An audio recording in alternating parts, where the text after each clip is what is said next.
A gente consegue traçar um paralelo aqui, uma perspectiva, vencendo Donald Trump ou vencendo Kamala Harris, o que impacta de fato para a gente, começando pelo dólar? O dólar, né, a gente vem sofrendo mais pelo interno do que pelo externo, né? Mas é óbvio que um cenário externo, como as eleições nos Estados Unidos, você tem não só as eleições essa semana, mas também a decisão da taxa de juros por parte do Fed, né, do Banco Central norte-americano. Então, eleições, uma vitória do Trump, você pode ter um dólar mais elevado. Por quê? O Trump, ele implementa mais um protecionismo, uma alta nas tarifas de importação de produtos para beneficiar a indústria doméstica.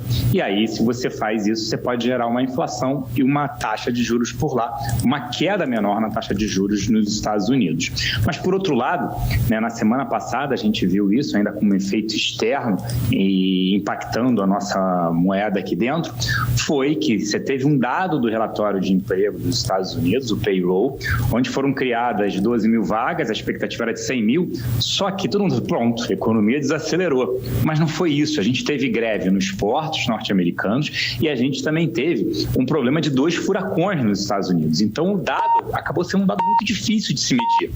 E aí, essa alta toda também, né? O peso, por exemplo, o mexicano também subiu bem, está no maior patamar de 2022, mas a gente está no patamar da pandemia, né? O dólar a 5,87, na pandemia, em 2020, bateu 5,90, mas muito por conta aí do doméstico, que é, né, o governo arrecadando muito, recorde de arrecadação, mas não faz o dever de casa, que é cortar gastos.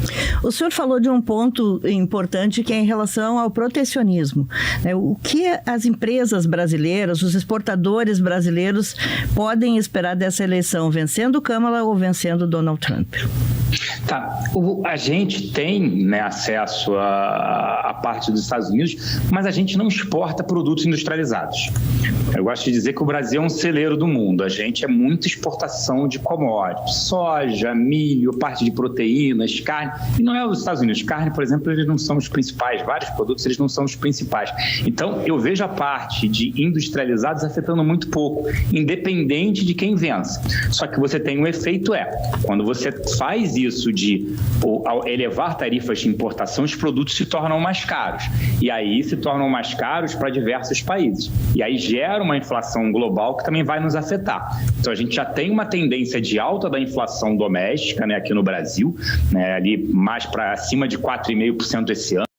Ano que vem também na casa de 4, um pouquinho acima de 4, porque você gera um efeito de um dólar mais elevado, você cria uma espiral inflacionária, taxa de juros pré-fixadas subindo bastante aqui no Brasil, quando a gente analisa está em 13%, juros futuros, então você tem esse efeito. Então, vencendo uma Kamala, você pode ter como menor protecionismo e aí um dólar mais baixo que ajudaria, mas vencendo o Trump, um protecionismo maior, um dólar um pouco mais elevado por conta de taxa de juros nos Estados Unidos mais elevados. Mas o que vai influenciar de fato vai ser sim Brasil e esse risco fiscal que existe, que está muito forte aí, o mercado não dando o benefício da dúvida para o governo. O governo Lula, ele não tem ingerência alguma sobre o que acontece nos Estados Unidos, né, mas sabe que vem pressão de lá também, e o que ele tem na mão é as contas públicas aqui no Brasil.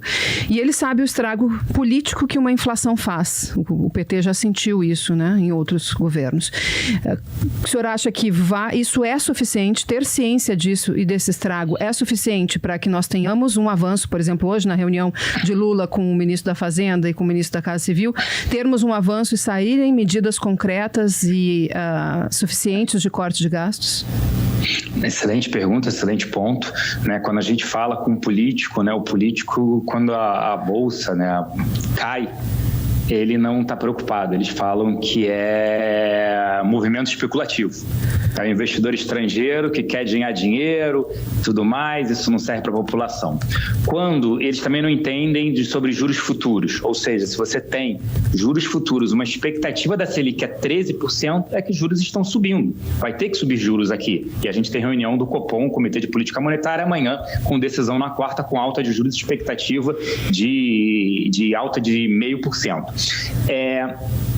O que afeta, de fato, decisões políticas é a alta do dólar. E o dólar afeta a inflação, não tem como. Vai desde o pãozinho, passando pela cerveja, passando por carne, que a gente já está vendo subindo. As commodities são dolarizadas. Então, o nosso consumo é em dólar. Não adianta fazer isso, não tem como fugir disso. Então, eu acredito que sim. O Haddad, ele estaria na Europa, né, viajando hoje para a Europa. O presidente Lula, ele cancelou a viagem para conversar sobre isso, mas não adianta falar, porque o mercado esperava medidas após as eleições municipais. Não houve isso. Então, o mercado deu o benefício da dúvida. Agora, a expectativa é, elas virão ou não? Precisa vir um pacote, não só um anúncio, mas algo de fato que faça com que o governo corte gastos. E não tem mais o benefício da dúvida. Estamos no maior patamar do dólar no atual governo e próximo ao valor da pandemia, que foi 5,90 no momento de pandemia. Então não dá mais para esperar, acredito que venha. Vamos ver de fato algo concreto sendo anunciado, pelo menos essa expectativa, né? O dólar está até caindo hoje muito por conta disso. Em que pontos o senhor acha o que o Brasil pode cortar sem causar maiores transtornos para a população? Assim, quais são as áreas em que é preciso cortar, porque se sabe que todo corte sempre dói em algum lugar, em algum setor vai acabar doendo esses cortes, mas quais são os mais óbvios que o senhor considera importante cortar? A gente tem, né, é o que fala, tem despesas obrigatórias que não tem como cortar. Mas quando a gente olha, por exemplo, a gente está tendo um déficit recorde nas empresas estatais. Isso por quê? Subsídios, interferências, né? Já houve uma elevação nas tarifas todas, nas taxações todas, sejam elas de empresas, novos impostos, tudo isso. Quer dizer, não tem como fugir. Vai vir na saúde, vai vir na educação. O país não pode ser... hoje não tem como deixar o governo investir em infraestrutura. Você tem que fazer parcerias público-privadas, você tem que licitar novamente, tem que ter novas concessões, como foram feitas há pouco tempo em saneamento, a parte toda de água, infraestrutura, não dá mais para o governo não tem como fazer isso. Então, isso gera um efeito que todos os setores terão. A discussão qual o tamanho, mas vai bater em saúde, vai bater em educação, porque não tem como fugir disso por conta das despesas obrigatórias. Por quê? A gente tem previdência ainda muito alta e um funcionalismo também. Então, o Estado é grande, inchado e acaba não sendo eficiente, sendo bem sincero.